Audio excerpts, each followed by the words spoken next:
안녕하세요. 당신의 마음 지도를 함께 그려나가는 시간입니다. 혹시 이런 사람을 만나본 적 있으신가요? 밖에서는 누구보다 친절하고 주변 평판도 좋으며 언제나 웃는 얼굴로 사람들을 대하는 사람. 모두가 훌륭한 인품을 가졌다고 칭찬하는 그런 사람 말입니다. 하지만 이상하게도 그 사람과 가까이 있을수록 무언가 차갑고 공허한 느낌을 지울 수 없는 경험. 아마 많은 분들이 고개를 끄덕이실 겁니다. 오늘 우리는 바로 그 가면 뒤에 숨겨진 진실, 친절한 이기주의자, 나르시시스트의 두 얼굴에 대해 깊이 이야기 나누어 보고자 합니다. 우리가 나르시시스트, 즉 자기의 성향이 강한 사람에게 다가가 우리 사이에 이런 문제가 있는 것 같아요. 라고 조심스럽게 대화를 시도할 때 그 대화는 결코 순탄하게 흘러가지 않습니다. 그들은 문제를 인정하기는커녕 오히려 자신을 세상에서 가장 멋지고 관대한 사람으로 포장하기 시작합니다. 저를 보세요. 저는 친구도 많고 다들 저를 좋아하잖아요. 제가 그동안 얼마나 많은 사람들을 도와줬는지 아세요? 시간과 돈을 아끼지 않고 늘 베풀며 살아왔어요. 저는 인기도 많고 늘 좋은 일을 하려고 노력하는 사람이에요. 그들은 이렇게 자신들의 선행 목록을 나열하며 오히려 문제를 제기한 당신을 속 좁고 이상한 사람으로 몰아갑니다. 여기서 핵심적인 단어는 바로 보세요입니다. 그들은 자신의 실제 모습이 아니라 타인에게 보여지는 모습의 모든 것을 겁니다.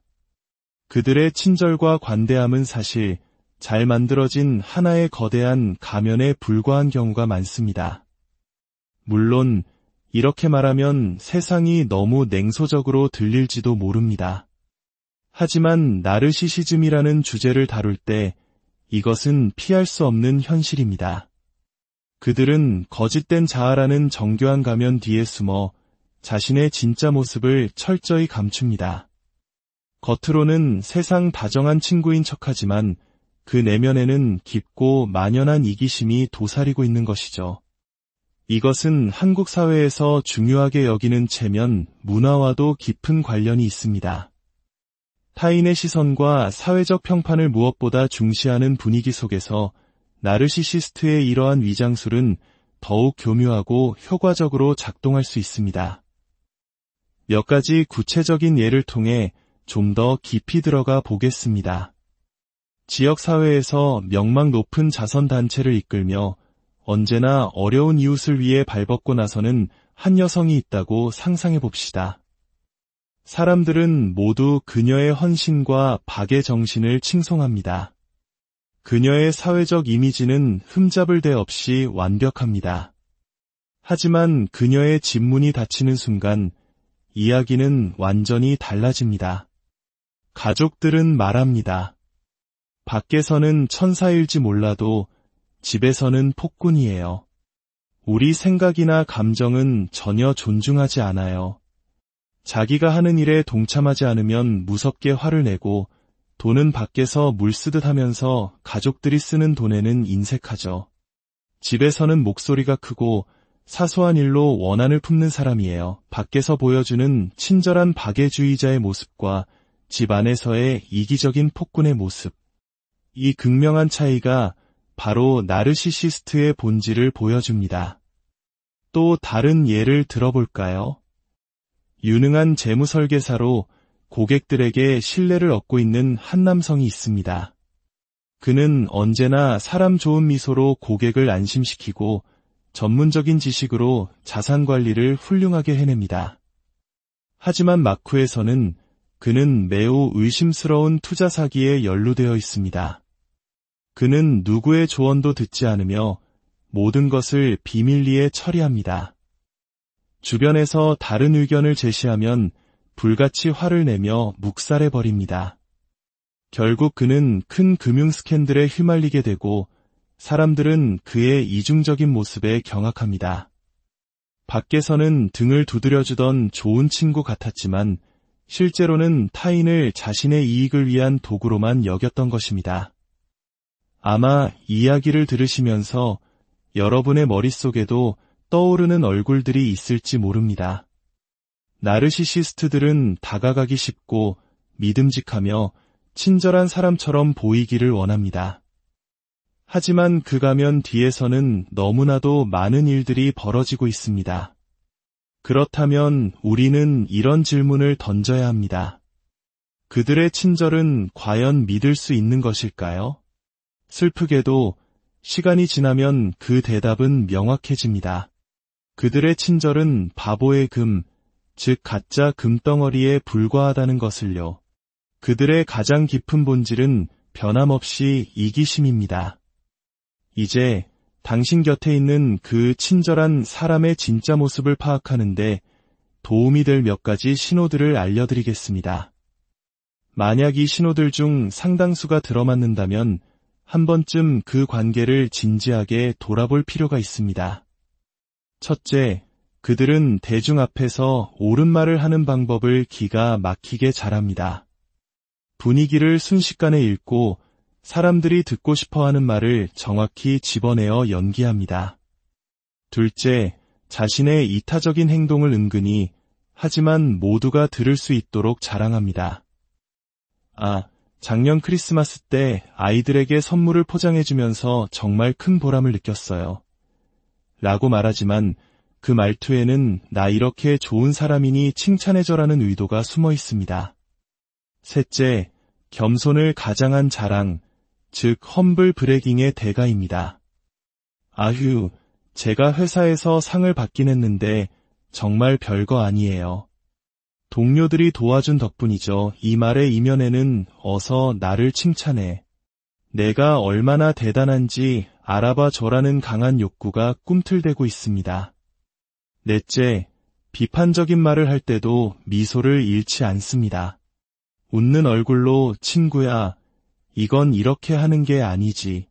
좀 더 잘해봐 라고 말하지만 그 미소는 상대방을 깎아내리는 자신의 부정적인 의도를 감추기 위한 위장막일 뿐입니다. 다섯째, 대화가 항상 피상적인 수준에 머뭅니다. 깊은 감정이나 복잡한 문제에 대해 이야기하는 것을 극도로 꺼려합니다. 통찰력이 필요한 대화나 정답이 없는 무거운 주제가 나오면 교묘하게 화제를 돌려버립니다. 여섯째, 칭찬에 대한 갈증이 매우 강합니다. 다른 사람의 인정과 찬사는 그들에게 영혼의 양식과도 같습니다. 그들은 타인의 존경을 받기 위해 살아간다고 해도 과언이 아닙니다. 일곱째, 타인의 비극이나 고통 앞에서 도망칩니다. 누군가가 깊은 슬픔이나 어려움에 처했을 때 겉으로는 위로하는 척하지만 결코 그 고통의 공간으로 함께 들어가 주지 않습니다. 그들은 감정적인 깊이를 감당할 수 없기 때문입니다. 여덟째, 자신의 잘못이 드러나도 절대로 뉘우치거나 사과하지 않습니다. 어떻게든 다른 사람의 탓으로 돌리거나 상황 탓을 하며 제가 실수했어요. 정말 미안합니다. 라는 말을 결코 하지 않습니다. 결국 그들은 철저한 이용자이자 조종자이며 착취자입니다.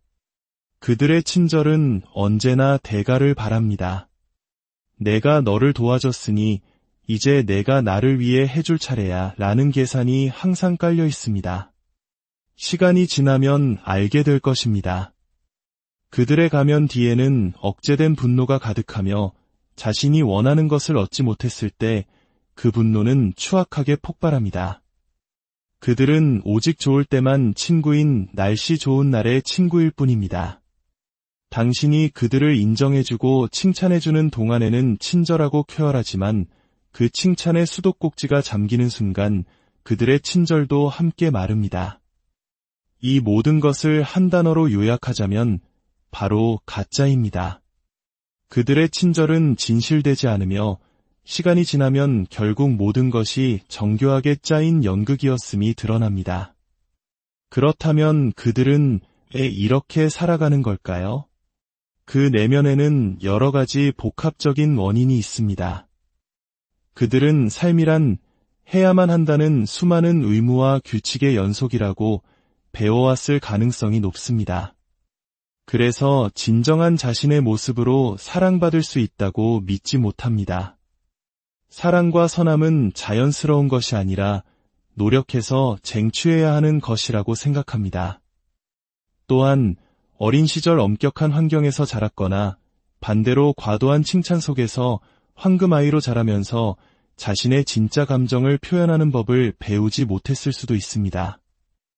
그들은 피상적인 관계 속에서 물질적인 성공이나 사회적인 성취를 통해 자신의 가치를 증명하려고 했습니다. 공감 능력은 제대로 발달하지 못했고 그들의 내면 깊은 곳에는 타인을 내려다보는 숨겨진 오만함이 자리 잡고 있습니다. 만약 당신이 지금 이런 사람과 관계를 맺고 있다면 기억하십시오. 그들의 친절은 그저 그들의 병리적인 내면을 가리기 위한 덮개에 불과합니다.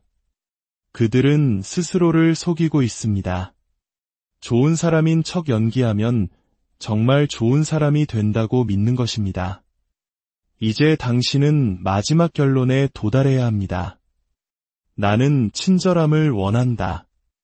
하지만 그 친절은 진정한 수용과 정직함이 동반된 것이어야 한다. 라고 말입니다. 그리고 그 정직함과 수용을 먼저 자기 자신에게 그리고 타인에게 적용해야 합니다. 만약 누군가가 이러한 가치와 정면으로 배치되는 모습을 보인다면 그것은 그 사람을 당신의 삼가장 깊은 곳, 즉 내면의 원 안으로 들여서는 안 된다는 강력한 경고 신호입니다. 오늘 이 이야기가 당신이 겪고 있는 관계의 본질을 이해하는데 작은 도움이 되었기를 바랍니다. 가장 중요한 것은 당신 자신입니다. 당신의 마음의 평화가 그 무엇보다 소중하다는 사실을 잊지 마십시오. 화려한 겉모습이 아닌 진실된 마음으로 당신과 함께 울고 웃어줄 수 있는 사람들과의 관계를 선택하십시오. 진정한 관계는 바로 그곳에서 시작됩니다. 당신의 평온한 하루를 응원하며 오늘의